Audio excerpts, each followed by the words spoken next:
أعوذ بالله من الشيطان الرجيم بسم الله الرحمن الرحيم بسم الله الرحمن الرحيم. السلام عليكم ورحمة الله وبركاته.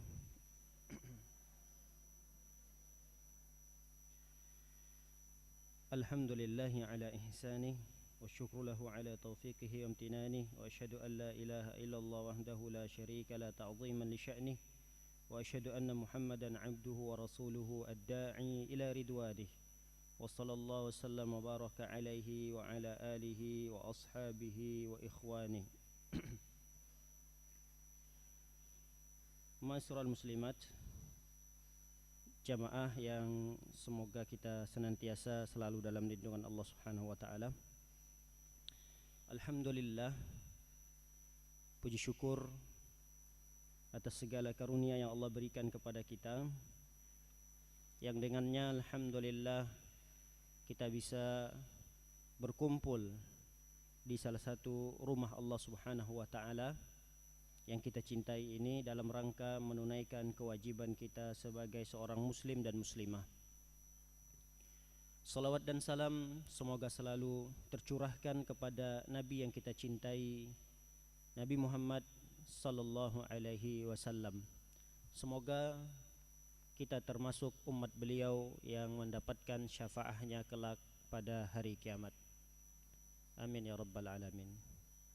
Ma'asyiral muslimat, jamaah yang semoga kita selalu dalam lindungan Allah Subhanahu wa taala, melanjutkan kajian kita pada pembahasan kitab yang sangat bermanfaat sekali. Walaupun ukuran kitabnya kecil, mudah-mudahan manfaatnya besar yang bisa kita ambil. Kitab ini membahas tentang tazkiyatun nafs, yaitu tentang pensucian jiwa. Pada pertemuan yang lalu kita telah menjelaskan tentang nafsu atau tentang jiwa serta pembagian-pembagiannya, begitu juga penafsiran para ulama terkait dengan 3 jenis nafsu dalam Al-Quran yang Allah abadikan. Masih ingat ya Bu? Masih ingat tentang 3 perkara atau 3 jenis nafsu yang dimiliki oleh setiap manusia? Yang pertama, nafsul mutmainnah. Yang kedua, nafsul lawamah. Yang ketiga, ammaratum bisu. Ini adalah 3 nafsu yang sudah terdahulu pembahasan atau penjelasannya. Baik, pada kesempatan kali ini kita akan menjelaskan perkara yang baru atau judul yang baru dari pembahasan ini, yaitu tentang muhasabah. Tentang muhasabah. Muhasabah adalah bagian dari cara atau salah satu cara untuk mensucikan jiwa kita. Kata lain dari muhasabah ini adalah menghisap, mengaudit diri kita atau introspeksi, memikir-mikirkan atau mempelajari kembali tentang jiwa kita, diri kita ini, kenapa kita harus melakukannya dan harus meninggalkannya. Ini ketika kita memikirkan perkara tersebut, menimbang-nimbang suatu perkara tersebut untuk kita lakukan atau untuk kita tinggalkan, maka inilah yang disebut dengan muhasabah. Baik, para hadirat dimuliakan oleh Allah Subhanahu wa taala, di dalam kitab ini bisa buka bagi jamaah yang membawa bukunya di halaman 99. Halaman 99 tentang muhasabah, introspeksi atau menghisap diri kita, mengaudit amalan-amalan yang selama ini kita kerjakan atau amalan-amalan yang selama ini kita tinggalkan. Baik, kata para ulama, salah satu terapi untuk mengatasi nafsu ammaratum bisu yang menguasai kita, karena seluruh manusia, apalagi manusia biasa seperti kita, yang lebih dominan itu adalah nafsu ammaratum bisu. Ini telah berlalu pembahasannya. Ammaratum bisu itu adalah jiwa yang selalu memerintahkan atau mengajak kita untuk melakukan keburukan. Ini semua kita punya, baik itu laki-laki maupun perempuan, baik dia orang yang soleh apalagi orang yang tidak soleh, maka dia memiliki nafsu al-ammaratum bisu. Namun terkadang sebagai manusia biasa seperti kita, nafsu ini lebih dominan. Makanya nafsu ammaratum bisu yang lebih dominan menguasai jiwa kita, kita harus antisipasi dengan muhasabah ini. Jadi ada kaitan erat antara pelajaran yang pada bulan yang lalu dengan pelajaran kali ini, ada kaitan yang sangat erat sekali. Salah satu terapi untuk mencegah atau untuk melawan bisikan nafsu yang memerintahkan kita kepada keburukan adalah dengan muhasabah ini. Oleh karenanya dalam hadis Rasulullah sallallahu alaihi wasallam bersabda, kata Rasulullah, al-kaisu man dana nafsahu wa amila lima ba'dal maut. Rasulullah SAW mengatakan orang yang cerdas, orang yang pintar adalah orang yang dana nafsahu, yang dia memperhitungkan dirinya, memperhitungkan amalan yang dia akan lakukan sebagai persiapannya setelah meninggal dunia. Karena yang akan kita bawa di saat kita meninggal dunia adalah amalan kita. Maka di saat kita masih hidup ini, di saat kita melakukan amalan itu, atau di saat kita sebelum mengerjakan amalan itu, kita harus perhitungkan dulu, apakah amalan yang kita kerjakan ini memberikan manfaat besar bagi kita setelah mati nanti, atau malah akan mencelakakan kita, atau malah amalan yang kita kerjakan itu malah membinasakan kita pada hari kiamat. Oleh karenanya Rasulullah SAW menyebutkan bahwa al-kais, yaitu orang yang bijak, orang yang cerdas, adalah orang yang memperhitungkan setiap amalan yang akan dia kerjakan. Karena dia tahu bahwa amalan yang akan dia kerjakan itu akan menentukan nasibnya pada hari kiamat. Jika amalan yang dia lakukan itu adalah baik, maka itu pertanda baik nanti pada hari kiamat untuknya. Namun apabila ia melangkah pada amalan yang salah, yang keliru, dan ini akan membahayakan diri orang tersebut. Sebaliknya kata Rasulullah SAW, wal ajiz, adapun orang yang bodoh, manittaba'a nafsahu hawahu, yaitu orang yang memperturutkan hawa nafsunya. Hawa nafsu yang disebut dengan ammaratum bisu tadi. Nafsu ammaratum bisu, manakala dia perturutkan, dia ijabahi, dia penuhi panggilan ammaratum bisu itu untuk melakukan keburukan, maka orang yang seperti ini termasuk golongan orang yang bodoh, kata Rasul sallallahu alaihi wasallam. Kenapa bodoh? Karena dia ingin menjerumuskan atau mencelakakan dirinya sendiri. Sama contohnya seperti kehidupan kita sehari-hari.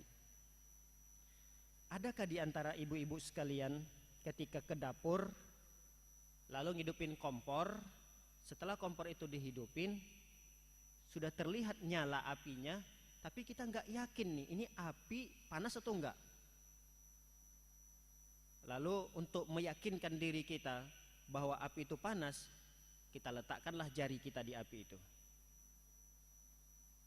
Nah, pertanyaannya, apakah ibu ini yang tadi ngidupin kompor, kemudian dia meletakkan jarinya di atas bara api kompor tadi, ini orangnya pintar atau bodoh? Sepakat kita mengatakan ini orang pasti ada gangguan. Begitu jugalah dengan orang yang memperturutkan hawa nafsunya, yang nafsu itu memerintahkan dia kepada keburukan, kepada dosa. Lalu dia perturutkan bisikan itu. Ini sama seperti yang tadi kita contohkan, seakan-akan dia ingin membakar dirinya sendiri. Bukan membakar diri sendiri di api dunia, tidak, masih mending api dunia. Tapi dia ingin menjerumuskan, ingin menjatuhkan dirinya ke dalam api neraka Allah Subhanahu wa taala. Makanya disebut dengan orang yang bodoh, kata Rasul sallallahu alaihi wasallam. Wa tamanna 'ala Allah, selain dia memperturutkan hawa nafsunya dan dia berharap kepada Allah Subhanahu wa taala agar dosanya itu diampuni. Jadi rasa harapnya itu luar biasa besarnya. Sebanyak apapun dosa yang dia lakukan, dia mengira bahwa tidak ada masalah ini. Allah kan Maha Pengampun. Dosa baru segini, baru dosa ini, tambah lagi dosanya. Kurang ini. Allah Maha besar, besar keampunannya, luas Allah Subhanahu wa taala Maha luas ampunannya, dan seterusnya. Orang yang seperti ini adalah orang yang terlalu berharap banyak. Bersamaan dengan itu dia memperturutkan hawa nafsunya. Baik para hadirat yang dimuliakan oleh Allah Subhanahu wa taala, Imam Ahmad di halaman yang sama 99, Imam Ahmad meriwayatkan bahwa Umar bin Khattab pernah berkata. Apa kata Umar bin Khattab?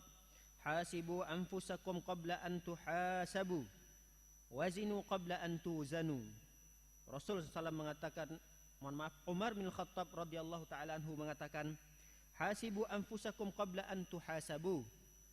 Hitung-hitunglah diri kalian di dunia ini. Hitung, muhasabah, introspeksi diri kalian di dunia ini sebelum nanti kalian dihisab oleh Allah pada hari kiamat. Nah, sebelum ada hisab Allah pada hari kiamat, sebelum Allah mengaudit satu persatu dari amalan-amalan kita, inilah kesempatan kita untuk menghisab amalan kita di dunia. Kita mumpung masih ada umur, diberi kesehatan, kita masih hidup di dunia ini, masih ada kesempatan kita untuk muhasabah, untuk menghisab, untuk menghitung amalan-amalan yang kita lakukan sebelum nanti kelak Allah akan memperhitungkan amalan kita pada hari kiamat. Wazinu qabla an tuzanu. Kata Umar juga, selain menghitung adalah kita timbang-timbang juga amalan kita. Di dunia ini kita yang paham, kita yang tahu amalan baik kita lebih banyak atau amal buruk kita. Kita yang paham hari ini dosa apa yang telah kita lakukan dan amalan ibadah apa yang kita tinggalkan. Kita yang paham masalah itu di dunia ini.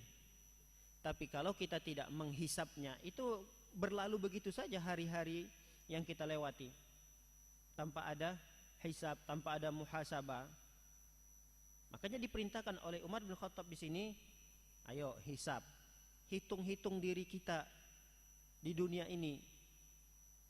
Nanti kata Umar bin Khattab, atau Umar menjelaskan di sini, fa inna ahwana alaikum fil hisabi ghadan an tuhasibu anfusakumul yaum. Karena apabila hari ini kalian menghisap diri kalian di dunia ini, semasa kita masih hidup, kita terus hitung-hitung amalan kita. Mana amalan kita yang baik, mana amalan kita yang buruk, mana yang lebih berat, apakah yang baik atau yang buruk. Nah, di dunia ini jika kita lakukan itu, penghisapan itu, maka akan lebih mudah bagi kita ketika Allah menghisapnya nanti di akhirat. Lebih mudah. Jangan dibalik. Di dunia kita tidak pernah menguruskan masalah itu. Kita tidak pernah peduli dengan hisab, muhasabah itu di dunia. Nanti di akhirat barulah kita sibuk barulah nanti kita terbayangkan bahwa di dunia dulu saya pernah melakukan ini, melakukan itu, meninggalkan amalan ini, meninggalkan kewajiban itu. Itu di akhirat akan terekam oleh kita. Di akhirat perkara-perkara dunia yang dulu kita tinggalkan berupa ibadah, berupa kewajiban, maksiat yang kita lakukan, itu terbayangkan oleh kita di akhirat. Sampai jamnya jam berapa, hari apa, bersama siapa kita melakukan kemaksiatan itu di akhirat. Tapi tidak ada gunanya lagi. Hisab seperti itu tidak ada gunanya lagi. Hisab yang bermanfaat itu adalah di dunia ini. Tapi terkadang kita dilalaikan. Jangankan kita ingin mengingat, ingin menghitung amalan kita satu tahun yang lalu. Mungkin amalan kita yang bulan yang lalu saja kita lupa. Iya atau tidak, Ibu? Ada yang masih ingat bulan yang lalu itu dia melakukan amalan apa saja? Ada yang ingat di bulan yang lalu itu dia berapa bersedekahnya? Ada yang ingat maksiat apa yang pernah dia lakukan pada bulan yang lalu? Kewajiban apa yang pernah dia lalaikan pada bulan yang lalu? Mungkin kalau kita ingat-ingat, kita hisap lagi, kita muhasabah lagi, apa ya? Enggak teringat oleh kita. Itu di dunia. Kenapa? Karena kekurangan kita dalam menghisap amalan kita. Tapi ingat, di akhirat semua itu akan teringat oleh kita. Fa anna lahu dzikrah, tapi tidak ada fungsi, tidak ada manfaat kita mengingat-ingatnya lagi di akhirat. Kita ingat, aduh ya Allah dosanya luar biasa. Ya Allah kewajiban ini saya tinggalkan. Nah, hisab yang seperti itu di akhirat tidak bermanfaat lagi. Kata Allah, fa anna lahu dzikrah. Untuk apa dia ingat-ingat lagi? Tidak ada fungsinya, tidak ada manfaatnya. Makanya Umar bin Khattab radhiyallahu taala anhu mengingatkan kepada kita bahwa hisablah diri kita, hitung-hitung kembali amalan yang kita lakukan pada hari ini, apa yang kita tinggalkan pada hari ini, sehingga itu menjadi perbaikan kelak di hari-hari mendatang. Para hadirat dimuliakan oleh Allah Subhanahu wa taala, pada halaman berikutnya, halaman 100, Hasan Al-Basri berkata, seorang mukmin, kata beliau, orang mukmin mengurusi jiwanya. Ia selalu memperhitungkan jiwanya karena Allah. Perhitungan amal pada hari kiamat hanya terasa ringan bagi kaum yang senantiasa memperhitungkan dirinya di dunia. Nah, ini tadi diulangi lagi oleh Al-Imam Hasan Al-Basri, ucapan Umar bin Khattab. Umar mengatakan, apabila di dunia kita memperhitungkan amalan kita, memperhitungkan atau muhasabah pada diri kita di dunia ini, itu akan memperingan hisab kita nanti pada hari kiamat. Perhitungan pada hari kiamat akan terasa berat bagi siapa? Bagi kaum yang melaksanakan urusan ini tanpa perhitungan. Dia melakukan amalan-amalan dunia ini tanpa perhitungan, itu akan memberatkan hisabnya pada hari kiamat. Baik, jika seorang mukmin kagum pada sesuatu, nih lihat nih, cara menghisab diri diajarkan oleh para ulama. Di antara cara menghisab diri adalah jika seorang mukmin kagum pada sesuatu yang dia lihat lalu dia kagum, maka dia berkata pada dirinya sendiri, demi Allah, aku betul menginginkanmu. Kau memang aku butuhkan, namun apa daya, aku tidak bisa mendekatimu, tidak mungkin untuk mendekatimu. Apa ini contohnya? Contohnya sesuatu yang kita inginkan di dunia, tapi kita tidak ada daya dan upaya untuk mendapatkannya. Jangan paksakan. Contoh, kita mau punya rumah. Sebenarnya alhamdulillah kita sudah punya rumah yang sederhana yang diberikan oleh Allah. Tapi yang namanya manusia, kalau sudah diberikan satu rumah, pengen dua rumah. Itu tabiat manusia. Rasul SAW mengatakan seperti itu.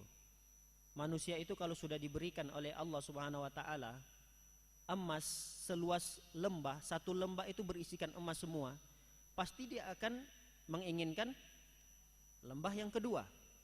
Itu biasa. Tapi kita harus tahu diri. Tapi kita harus hisab kemampuan kita.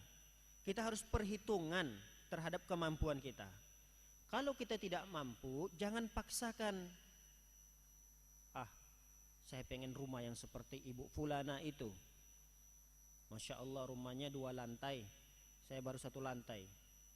Tapi dia tidak memperhitungkan kemampuannya. Akhirnya dia jatuh kepada hal yang diharamkan oleh Allah Subhanahu wa taala dengan cara meminjam pada bank konvensional ataupun bank syariah yang di sana ada riba. Adapun jiwa mukmin yang dia bisa mengalahkan bisikan-bisikan ammaratun bisu seperti itu, dia akan mengatakan pada dirinya, tidak, aku memang suka rumah seperti itu, aku memang betul menginginkan rumah yang 2 lantai seperti itu, tapi apalah daya, saya tidak mampu untuk mendapatkannya. Sehingga sudah, dia bersyukur terhadap apa yang telah diberikan oleh Allah Subhanahu wa taala. Nah, ini yang dimaksud dengan hisab. Menghisab kembali diri kita. Itu terkait dengan sesuatu yang kita inginkan. Sesuatu perkara dunia yang kita inginkan. Begitu juga apabila kita melalaikan atau kita melakukan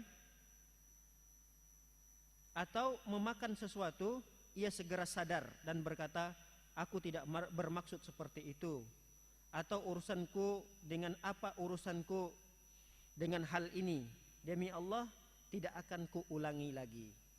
Ini sebaliknya, jika dia lalai dalam urusan agamanya, misal selama ini tidak pernah dia tinggalkan sholat qobliyah subuh, ya karena ada urusan dunia yang menyibukkannya, sehingga tadi subuh dia hanya mengerjakan sholat subuh saja. Sholat qobliyah subuhnya dia tinggalkan. Setelah dia meninggalkan sholat qobliyah subuh itu, lalu kembali dia duduk sejenak menghisap dirinya. Kenapa saya tadi kok bisa meninggalkan sholat qobliyah subuh 2 rakaat? Lalu dia berjanji pada dirinya, demi Allah, aku tidak akan melakukan atau aku tidak akan mengulangi kelalaian ini lagi. Nah, ini adalah contoh di antara contoh-contoh jika seseorang ingin menghisab, mengaudit, memperhitungkan kembali amalan yang pernah dia lalaikan, sehingga di hari-hari mendatang dia semakin memperbaiki atau menjaga amalan-amalan yang pernah dia tinggalkan atau dia lalaikan. Para hadirat muliakan oleh Allah Subhanahu wa taala, ketahuilah, kata para ulama, bahwa seorang mukmin, seorang mukminah adalah tawanan. Dia ini adalah tawanan di dunia. Kita ini ibarat orang yang dipenjara di dunia ini. Makanya Rasulullah SAW mengatakan ad-dunya sijnul mu'min. Dunia ini adalah penjara bagi orang-orang yang beriman. Apa maksud penjara bagi orang-orang yang beriman? Kata para ulama, kita ini dikekang di dunia ini. Kita tidak bebas. Sebagaimana seseorang di penjara itu dia tidak bebas. Dia tidak bebas berkeluyuran di luar dari asrama yang telah, penjara yang telah ditetapkan itu. Dari segi pakaian pun dia dikekang, dari segi kebebasan pun dia dikekang, dari segi makanan, dan banyak hal-hal yang apabila seseorang itu berada di penjara diatur keseluruhannya. Begitu juga mukmin. Mukmin ini di dunia segala hal diatur oleh syariat. Di dalam berbicara, dalam bicara kita tidak sewenang-wenang, ini kan mulut saya, ya terserah saya lah mau ngomong apa. Tidak. Seorang mukmin tidak. Seorang mukmin di dunia ini ibarat dia sedang ditawan, dia berada di penjara, mulutnya di penjara. Dia tidak bisa berkata sesuka hatinya, dan dia tidak boleh mengatakan, ini mulut saya, terserah saya mau ngomong apa. Tidak boleh. Ada batasan-batasan seseorang itu boleh ngomong. Ada batasan-batasan yang seseorang itu tidak boleh melampauinya, seperti riba, mencaci maki, menggunjing.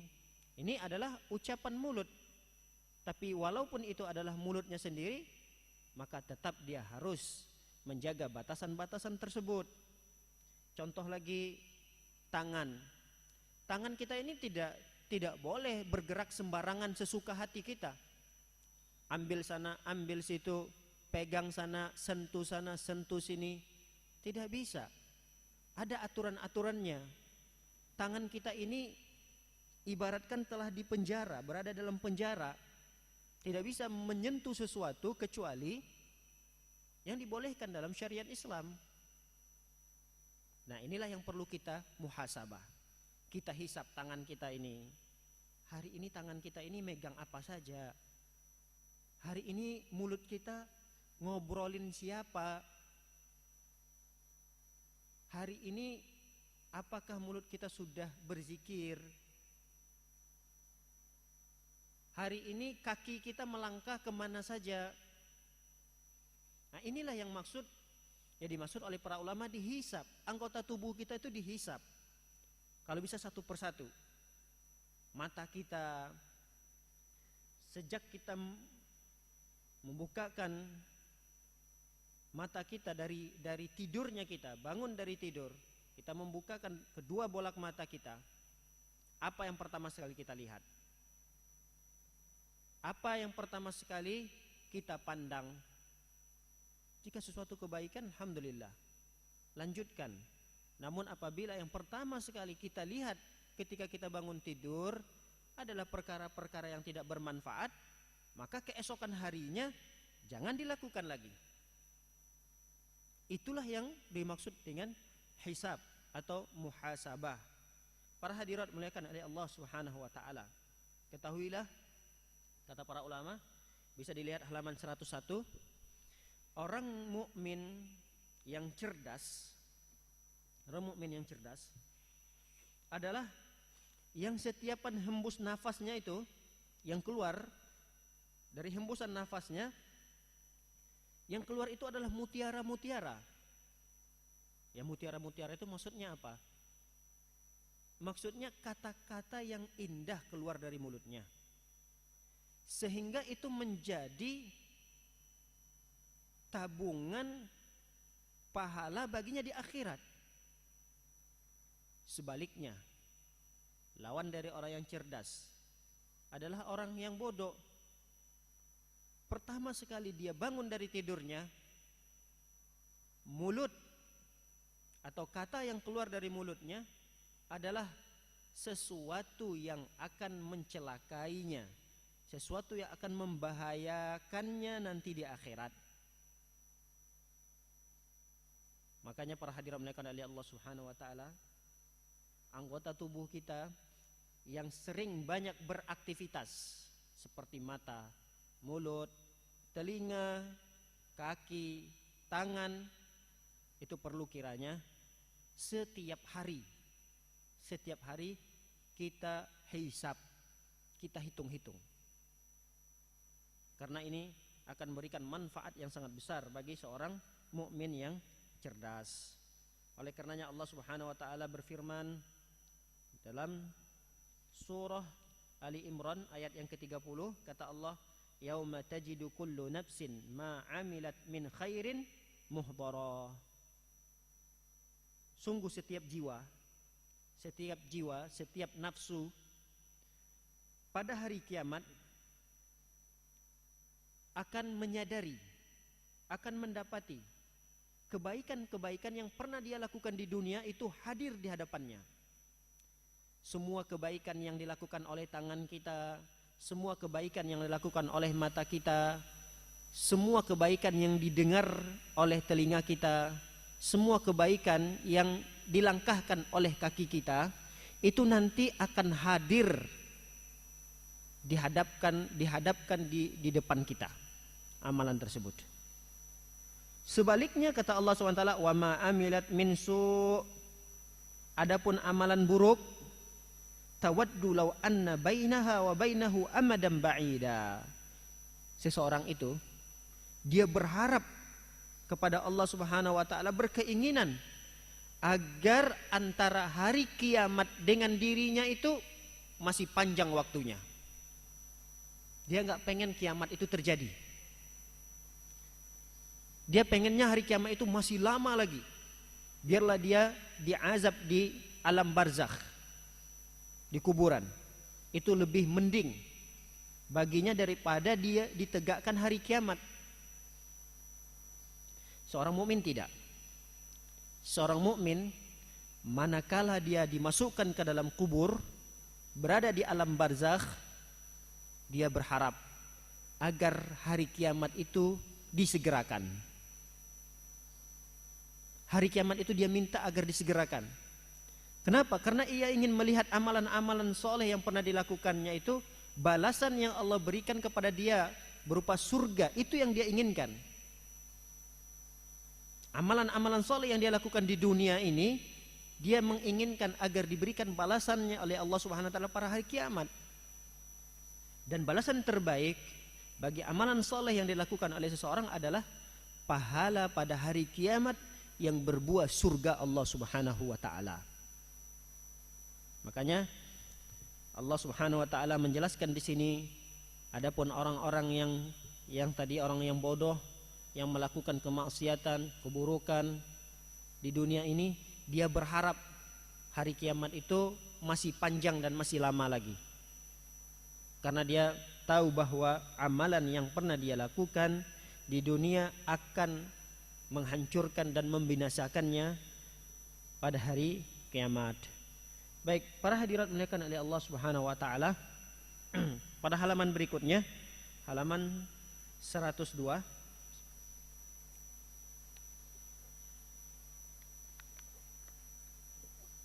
kita akan bahas jenis muhasabah. Ada dua macam muhasabah. Yang pertama adalah muhasabah sebelum kita beramal. Sebelum kita melakukan suatu aktivitas, maka kita harus muhasabah dulu. Yang kedua adalah muhasabah setelah kita melakukan amalan. Baik, kita akan bahas yang pertama, yaitu muhasabah sebelum beramal. Teringat perkataan Al-Imam Hasan Al-Basri. Al-Imam Hasan Al-Basri mengatakan, semoga Allah merahmati seorang hamba yang berhenti ketika hendak melakukan sesuatu, lalu dia berpikir, lalu dia hisab dulu.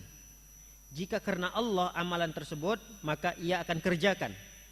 Dan jika amalan itu bukan karena Allah, maka dia urungkan niatnya untuk tidak dilakukan. Ini kata Al-Imam Hasan. Jadi ada hisab sebelum beramal. Ibu-ibu sekalian dimuliakan oleh Allah Subhanahu wa taala, sebelum kita melakukan amalan, contoh. Sekarang ini kita sedang ngapain, Ibu? Kita sedang apa sekarang ini? Sedang ngaji kan? Ada yang sedang tidur kah? Enggak kan, Ibu? Masya Allah. Kita sedang ngaji nih. Tadi Ibu sebelum ngaji, sebelum melangkahkan kaki ke masjid, sudahkah menghisap amalan yang akan kita kerjakan ini? Sudah apa belum? Sudah, Masya Allah. Belum dikaji aja udah diamalkan. Itu benar. Jadi sebelum kita melangkahkan kaki itu, sebelum kita mempersiapkan diri, menutup aurat kita, coba kita berhenti dulu. Berhenti, kita hisap kembali, kita perhitungkan, apakah langkah kaki saya ingin duduk di majelis ilmu, datang ke Masjid Al-Furqan ini karena Allah, Atau karena hanya sekedar ingin setor muka aja? Atau mungkin karena bosan di rumah, lockdown seperti ini, PSBB, jarang jumpa teman-teman. Waduh, ini momen pas ini temu sama ibu-ibu yang lain. Ayo dah datang aja ke kajian. Nah, ini perlu kita hisap. Kalau niatnya hanya sekedar ingin reunian aja, hanya ingin store muka saja, alangkah lebih baik jangan dilanjutkan. Lebih baik di rumah. Lebih baik ibu bikin bolu buat makan anak dan suami. Itu lebih besar manfaatnya. Tapi bukan artinya, wah kalau begitu bulan depan saya tanya lagi diri saya ketika ingin pergi kajian. Kayaknya setiap mau kajian itu niatnya bukan karena Allah gitu. Kayaknya niatnya itu ingin setor muka aja. Kalau begitu nggak usah kajian. Bulan depannya lagi begitu lagi. Niatnya itu tidak pernah bisa hadir karena Allah. Kalau gitu nggak usah ngaji lagi. Akhirnya nggak pernah ikut ngaji. Nah ini juga salah dan keliru. Harus ada usaha ibu-ibu sekalian untuk melawan bisikan-bisikan tersebut. Kalau bisikan itu ketika kita ingin melakukan sebuah amalan, wah bisikan ini bukan karena Allah. Lalu bukan artinya kita harus menyerah. Kalau begitu kita ikut anjuran Ustadz tadi, kita bikin bolu aja. Bukan itu artinya, bukan itu maksudnya. Harus ada perlawanan dari kita sehingga kita tidak lemah. Semakin kita menyibukkan diri kita, ini perlu digarisbawahi. Semakin kita menyibukkan diri kita dalam perkara-perkara yang ingin kita lakukan karena selain Allah, jadi perkara yang ingin kita lakukan itu selalu ingin dipuji, selalu ingin ya dianggap, maka akan semakin berat kita melakukan amalan itu karena Allah. Ini perlu kita camkan bahwa semakin seringnya kita melakukan amalan itu karena ingin dipuji orang, karena ingin dianggap, karena ingin setor muka, atau bukan karena Allah, amalan itu nanti akan semakin berat bagi kita untuk melakukan amalan itu karena Allah. Maka harus ada perlawanan dari kita agar memaksakan diri kita ini di saat kita mau melangkahkan kaki kita atau saat kita ingin melakukan sebuah amalan, lalu muncul niat itu bukan karena Allah, bukan artinya kita harus diam dan tidak beramal. Kita harus kalahkan. Kita harus kalahkan, kecuali memang tidak ada pilihan antara meninggalkan amalan itu atau mengerjakan amalan itu. Kalau dua ini pilihannya, ya sudah. Kalau memang bukan karena Allah, tinggalkan amalan itu. Kalau memang itu karena Allah Subhanahu wa taala, lanjutkan. Tapi kalau kita bisa melawannya, membuang jauh-jauh bisikan-bisikan yang bukan karena Allah itu lebih afdal dibanding orang yang melakukan amalan karena Allah yang tidak ada gangguannya. Misal Ibu A ini ingin melangkahkan kakinya pergi ke pengajian.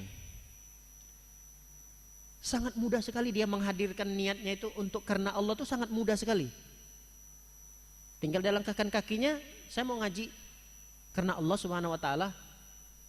Ada ibu B, ketika dia ingin melangkahkan kakinya ke pengajian, berat.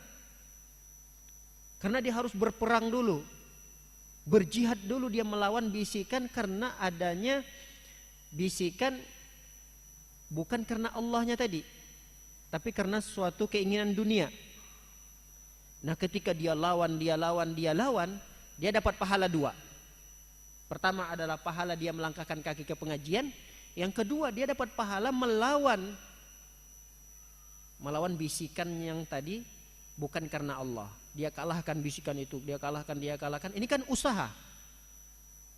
ibadah juga, termasuk jihad, dia membela jiwanya agar bisa menghilangkan bisikan itu. Nah, ini pahala tersendiri lagi. Baik para hadirat muliakan oleh Allah Subhanahu wa taala. Dari perkataan Al-Imam Hasan ini, maka kita akan paparkan di sini 4 perkara yang bisa membantu kita untuk menghadirkan atau untuk menghisap amalan yang akan kita kerjakan. Amalan yang akan kita kerjakan itu akan mudah bagi kita untuk menghisapnya. Pertama, yang harus kita lakukan, yang pertama adalah sebelum kita melakukan amalan itu, kita harus tahu diri juga. Bisa kita lakukan amalan ini atau tidak? Mampu atau tidak kita melakukannya? Apa contohnya? Contohnya apa ibu-ibu? Contohnya?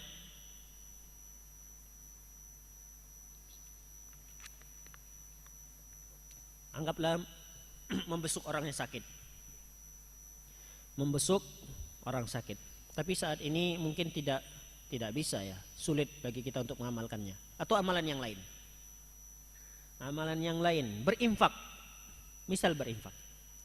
Sebelum kita melakukan ibadah infak tadi, kita keluarkan sebagian harta kita. Sebelum kita menginfakkannya, maka yang pertama sekali kita lakukan adalah kita mampu melakukannya atau tidak.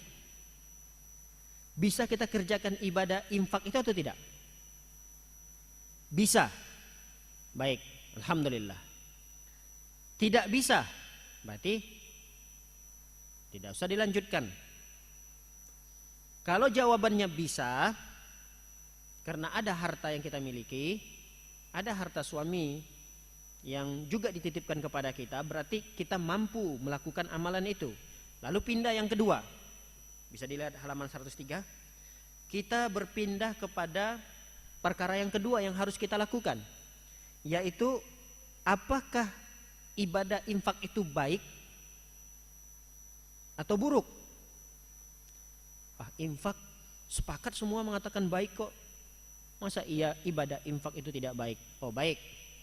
Kalau memang ibadah infak itu baik, tapi tidak cukup baik saja, apakah itu karena Allah atau bukan?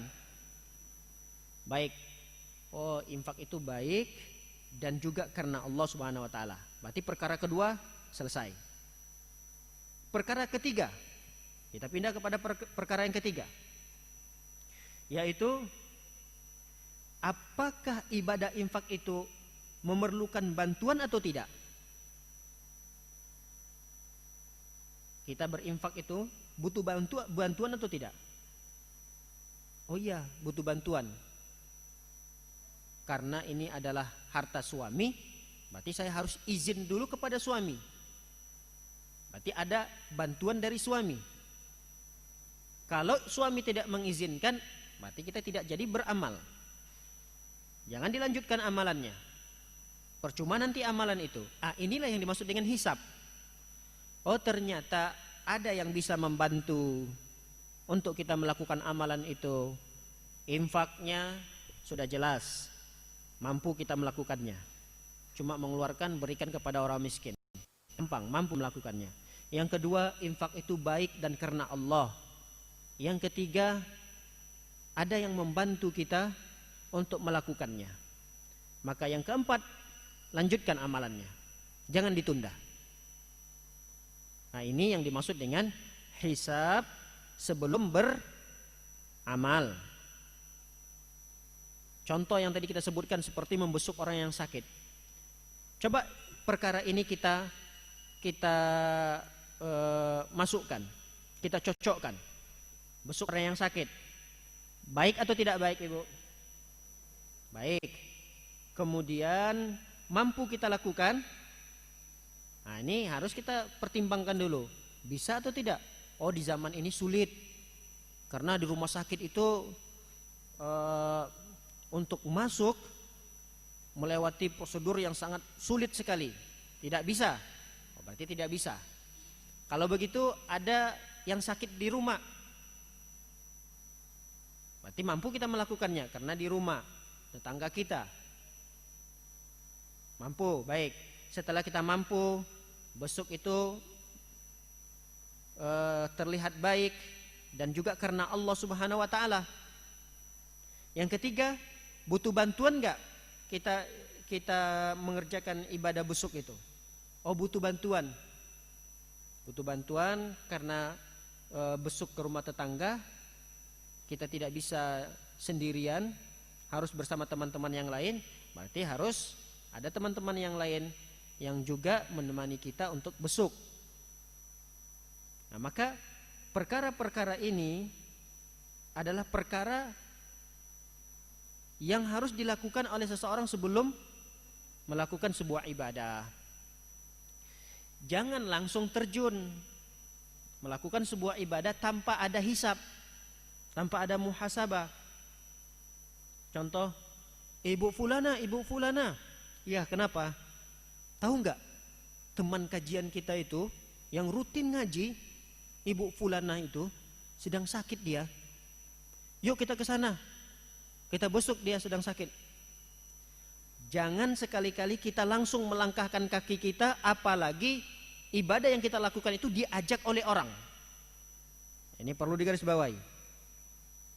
Jangan sekali-kali kita langsung terjun ke sebuah ibadah yang ibadah itu diajak oleh orang lain. Ada kepentingan orang lain yang mengajak di sana. Jangan langsung terjun. Kita bilang ke ibu fulanah yang mengajak kita tadi, "Bu, sebentar ya." Sebentar, dia masuk dulu ke rumah, dia hisap dulu dirinya. Apa tujuan saya ingin membesuk teman saya yang sakit ini? Apakah karena ajakan ibu fulana itu? Apakah karena saya enggak enak saja dengan ibu fulana itu? Atau memang betul-betul karena Allah? Lalu kita perbaiki, kita tata kembali hati kita tata kembali niat kita. Ternyata niat kita betul karena Allah Subhanahu wa taala. Baru kita keluar lagi dari rumah. Yuk Bu, sudah siap. Tadi ada sedikit keperluan yang saya selesaikan dulu. Sekarang insyaallah kita siap. Ayo kalau memang mau jalan, sekarang ayo kita jalan. Begitu sebagai seorang mukmin yang cerdas, sebelum dia melakukan dan terjun dalam melakukan sebuah ibadah, dia harus menghitung-hitung kembali amalan yang akan dia kerjakan. Baik, para hadirat dimuliakan oleh Allah Subhanahu wa taala, yang berikutnya adalah muhasabah setelah beramal. Muhasabah setelah beramal. Muhasabah setelah beramal ini ada beberapa penjelasan oleh para ulama. Yang pertama sekali yang kita lakukan setelah beramal itu adalah introspeksi dulu kadar kualitas ibadah yang kita lakukan. Apakah kadar kualitas ibadah yang kita lakukan itu banyak kelalaian di dalamnya? Kalau banyak kelalaian di dalamnya, berarti kedepannya kita harus perbaiki. Contoh, setelah kajian ini harus ada introspeksi, harus ada evaluasi lah. Hari ini tadi kita kajiannya benar atau tidak? Maksudnya benar dengar 100% atau ada kegiatan-kegiatan yang lain yang dikerjakan? Entahkah itu ngantuk-ngantuk sambil tidur? Tapi bukan ibu-ibu di sini, bukan. Ada yang di sana. Kalau di sini, masya Allah, nanti setelah dia selesai kajian dia perbaiki lagi. Apakah betul 100% kualitas ibadah yang dia lakukan itu benar-benar sempurna? Atau kajian sambil buka medsos? Ada juga ibu-ibu di sana, tapi ibu-ibu di sini tidak. Ibu-ibu di sini tidak. Ibu-ibu di sana kajian sambil buka medsos ada. Update dulu status sedang kajian. Alhamdulillah. Ada di sana, tapi masya Allah kalau di sini enggak, insya Allah. Enggak salah lagi. Enggak benaran enggak. Baik, para hadirin dimuliakan oleh Allah Subhanahu wa taala. Ini adalah muhasabah setelah kita beramal, yaitu periksa kembali kelalaian apa saja. Yang biasa kan sering kita lakukan itu kelalaian yang ada pada amalan adalah kurangnya keikhlasan. Itu yang biasa terjadi. Kurangnya keikhlasan. Kemudian apalagi ibadah sholat. Ibadah sholat itu kan yang biasa sering rusak itu adalah apa? Konsentrasi ya. Kekhusyukan. Kadang yang sering terganggu pada kita di saat ibadah sholat itu adalah kekhusyukannya. Makanya kata Rasulullah ada seorang hamba yang apabila dia keluar dari sholatnya setelah mengerjakan sholat, terhitung baginya mendapatkan pahala sholatnya cuma 1/10, ada yang 1/9, ada 1/8, 1/7, ada yang setengah pahala sholat yang dia dapatkan. Karena memang gangguannya itu luar biasa dalam sholat ini. Syaitan akan berusaha keras agar bagaimana seseorang itu lalai. Diajaklah untuk berwisata. Jadi kita itu di saat sholat pemikiran kita wisata kemana-mana. Diajak mutar sana mutar sini. Padahal saat itu mulutnya baca Al-Fatihah. Alhamdulillahirabbil alamin. Ar-Rahmanir-Rahim. Tapi yang dipikirkan apa? Biasanya apa ibu-ibu? Saya nggak tahu nih kalau ibu-ibu biasanya mikirin apa kalau lagi sholat. Apa bu? Mikirin mau masak apa? Ada juga. Ada. Dia mau sholat subuh nih, sholat subuh. Allahu Akbar. Suami nanti kalau mau kerja biasanya sarapan apa ya? Takutnya bosan suami saya masakannya ini aja. Jadi dia pikirkan menu masakan nanti pagi buat sarapan keluarganya, terutama suami tercintanya. Dia pikirkan menu itu adalah di dalam sholatnya. Ada ibu-ibu yang seperti itu. Ada, tapi mudah-mudahan tidak ada di sini. Ada lagi yang menjadwalkan pekerjaan rumahnya itu dalam sholat, ada juga. Allahu Akbar. Alhamdulillahirabbil alamin. Habis sholat nanti ini zikirnya enggak usah lama-lama. Karena cucian numpuk. Piring belum disentuh. Belum lagi masak. Kapan lagi nyapu ngepelnya? Anak bangun terus mandiinnya siapa? Wah, ini banyak banget nih kerjaan. Berarti ada cepat-cepat aja sholatnya. Baca qul huwallahu Allahu samad lam yalid Allahu akbar. Assalamualaikum langsung lompat. Ada yang seperti itu. Jadwal pekerjaan rumahnya itu terjadwalkan rapi, tersusun rapi di saat sholat. Nah, setelah assalamualaikum warahmatullah, seorang mukminah yang cerdas, dia duduk dulu. Astaghfirullah.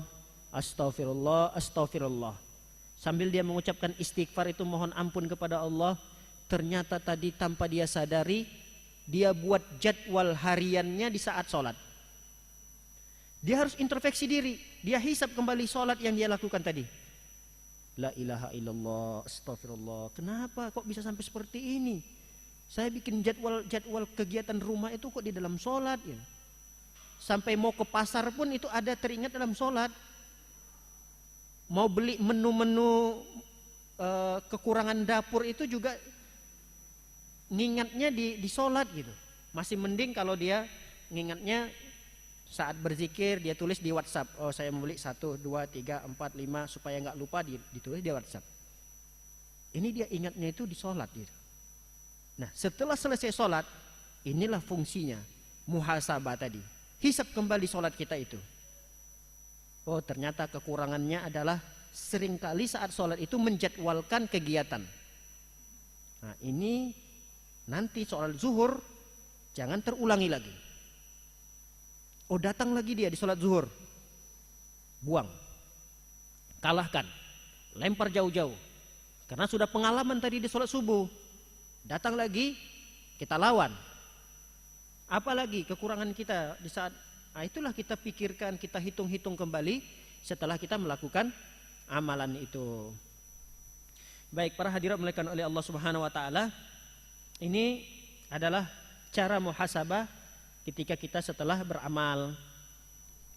Yang kedua itu selain keikhlasan dalam beramal, yang kedua adalah muhasabah diri atas setiap perbuatan yang lebih baik ditinggalkan daripada dikerjakan. Nah, ibadah yang kita lakukan itu apakah lebih baik dikerjakan atau lebih baik ditinggalkan? Nah, ini juga dimuhasabah setelah beramal. Contoh, ketika kita beramal ternyata amalan itu lebih baik ditinggalkan daripada kita kerjakan. Apa nih contohnya, Bu? Ayo, siapa yang bisa membantu untuk memberikan contohnya? Setelah kita beramal ternyata lebih baik ditinggalkan gitu daripada kita lakukan. Apa, Bu? Hah? Ibadah. Apa itu?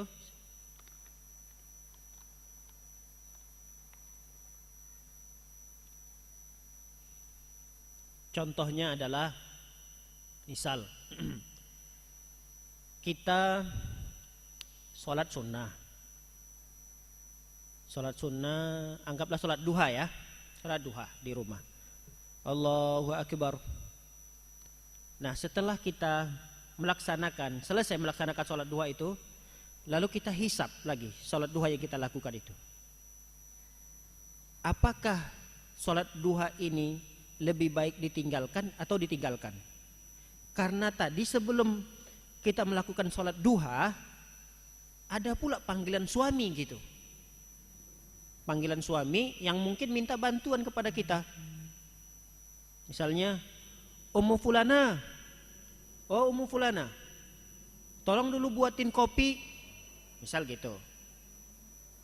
Sebentar ya Mas, saya sudah rutin nih, di jam sekian ini saya melakukan sholat duha gitu. Lalu dia tetap ngotot untuk melakukan sholat duha dulu. Padahal suaminya minta agar dibuatin kopi misalnya. Nah, di saat selesai assalamualaikum baru kemudian dia hisab kembali. Mana yang lebih utama ya? Bikinin kopi buat suami atau sholat duha? Karena suami habis waktunya tidak terlalu lama gitu. Waktunya tidak terlalu lama. Jadi kalau tidak dibuatin kopi, berarti suami akan langsung pamit nanti setelah saya selesai. Pamit mau kerja. Berarti nggak sempat dia minum kopi, kasihan.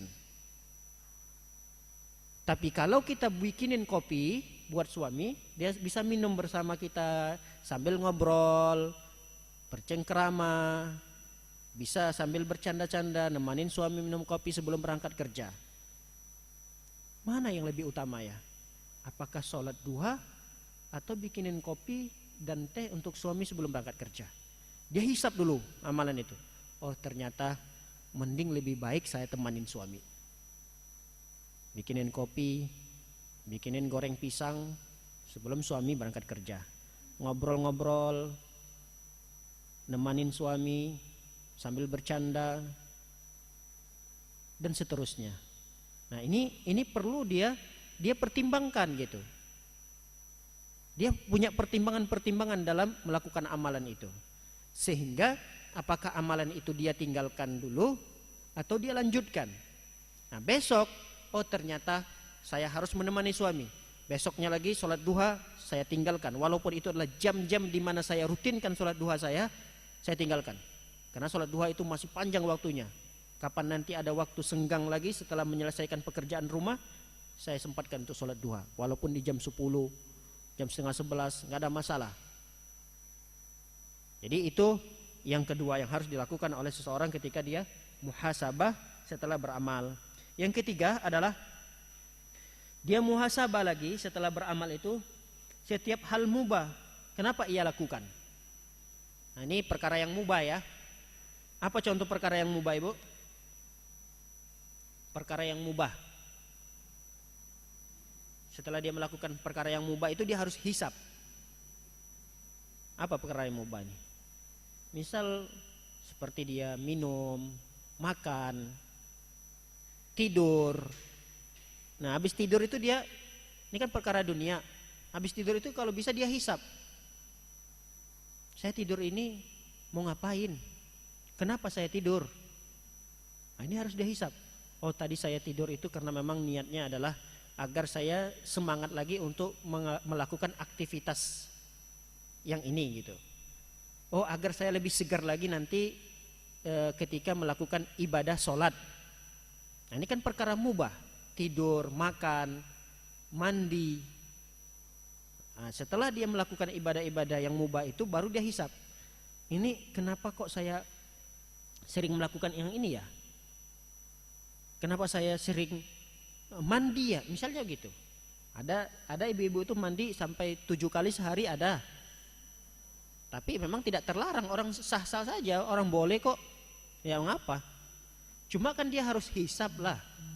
Masa iya mandi 7 kali sehari gitu? Kenapa kok saya sering melakukan hal-hal yang mubah seperti ini gitu? Nah, ini perlu kiranya kita selalu menghisab. Walaupun itu adalah perkara mubah, namun tetap kita harus hisab. Kenapa kita harus melakukannya? Baik para hadirat dimuliakan oleh Allah Subhanahu wa taala, intinya adalah dari setiap gerak-gerik kita itu, dari setiap gerak-gerik khususnya ibadah yang kita lakukan, ada 2 pertanyaan di saat kita menghisapnya. Ini khusus ibadah ya, bukan perkara dunia. Kalau perkara dunia tadi kita tetap hisap, kita kerjakan atau tidak kerjakan, kenapa terlalu banyak mengerjakannya, nah itu perkara dunia. Tapi kalau perkara ibadah, perkara agama, yang perlu kita hisap itu setelah beramal juga adalah, atau sebelum beramal, dua-duanya. 2 perkara saja. Bisa dilihat halaman 105 paling akhir, yaitu untuk apa kita kerjakan. Jadi setiap gerak-gerik, ini paragraf terakhir bisa dilihat yang halaman 105. Setiap gerak-gerik dan setiap tutur kata akan dihadapkan pada 2 pertanyaan. Pertanyaan pertama, untuk apa dikerjakan?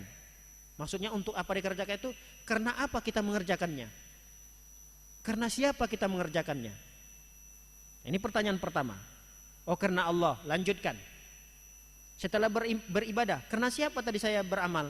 Oh, karena Allah. Nah, istiqomah. Pertanyaan yang kedua yang perlu kita tanyakan, yang perlu kita hisab pada amalan kita adalah bagaimana kita mengerjakannya. Bagaimana kita mengerjakan ibadah itu? Apakah sesuai dengan contoh Rasulullah? Atau kita melakukan ibadah itu hanya sekedar ikut-ikutan yang kita tidak tahu bagaimana tata cara ibadah itu yang sesungguhnya. Nah, ini 2 pertanyaan ini perlu kiranya kita tanyakan pada diri kita. Setiap kali kita beramal, sebelum kita beramal juga harus 2 ini berpertanyakan. Karena apa kita beribadah dan bagaimana kita melakukan ibadah itu. Kalau sesuai dengan sunnah kita melakukannya, alhamdulillah. Kalau karena Allah Subhanahu wa taala, maka terus kita istiqomah di atasnya. Allah Subhanahu wa taala berfirman, liyas'alas shadiqina an sidqihim. Sungguh orang-orang yang jujur saja akan ditanya tentang kejujurannya. Orang yang benar saja itu akan dipertanyakan tentang kebenarannya. Apalagi kalau kita melakukan hal yang salah, maka akan berat lagi pertanyaannya. Yang jujur saja dipertanyakan tentang kejujurannya, apalagi kita melakukan hal yang buruk, yang salah, maka pertanyaannya pun akan semakin berat. Wallahu ta'ala a'lam bissawab. Barangkali ini saja yang dapat kita kaji pada kesempatan yang singkat ini. Semoga bermanfaat. Semoga apa yang kita dapatkan ini menjadi ilmu yang bermanfaat, dapat kita amalkan dan dimudahkan oleh Allah Subhanahu wa taala untuk mendakwakannya, terutama kepada keluarga kita masing-masing. Barakallahu fikun. Cukup? Apakah ada yang ingin ditambahkan dari Ibu? Tidak ada?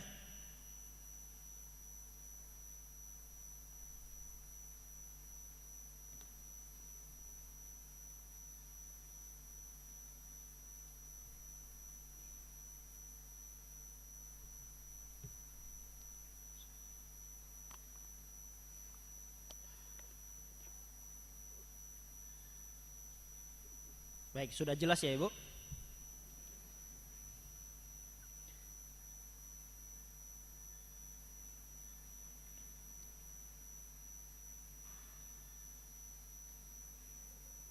Baik, jika tidak ada yang menambahkan atau tidak ada yang mempersoaljawabkan kajian kita tentang tazkiyatun nafs yang bertemakan muhasabah, maka kita cukupkan sampai di sini. Wassallallahu ala nabiyyina Muhammadin wa ala alihi wa sahbihi wasallam ajma'in. Subhanakallahumma bihamdika asyhadu an la ilaha illa anta astaghfiruka wa atubu ilaik. Assalamualaikum warahmatullahi wabarakatuh.